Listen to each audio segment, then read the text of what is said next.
Welcome to my new blog. তো আজকে আমাদের বাড়িতে দেওয়া হচ্ছে জয়গুরু। তো সন্ধ্যাবেলা জয়গুরু অনুষ্ঠান, সেই জন্য এখন এই ঠাকুরের জায়গাটা সব সাজানো হচ্ছে।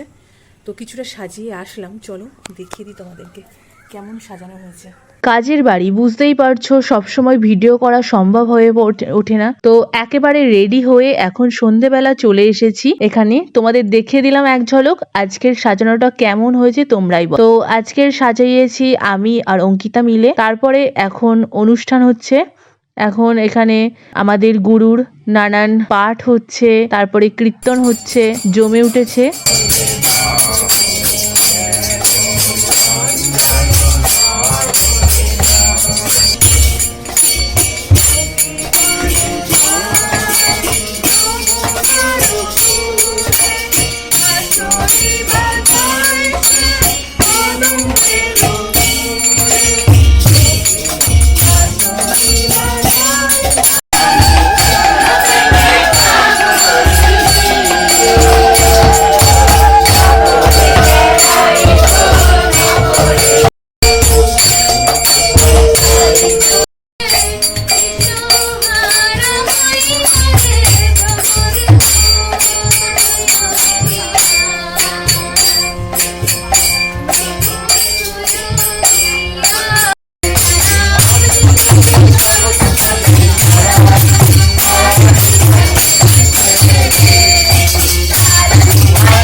3-3.5 ঘন্টা কি করে যে কেটে গেল বোঝাই গেল না। এখন প্রায় শেষের দিকে, এখন হবে ভগবানের আরতি। তাই এখানে ঠাকুর মশাই এখন সব নিয়মগুলো পালন করে নিচ্ছে। তার আগে, আরতির আগে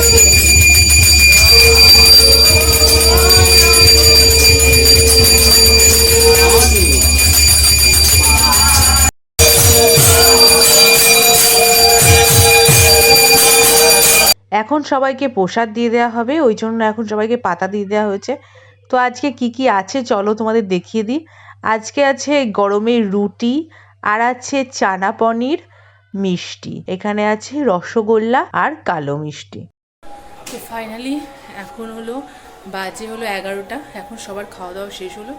তো আজকের মতো এখানেই ব্লগটা এন্ড করছি। ভালো লাগলে অবশ্যই লাইক করে সাবস্ক্রাইব করে দিও। Tata, bye bye.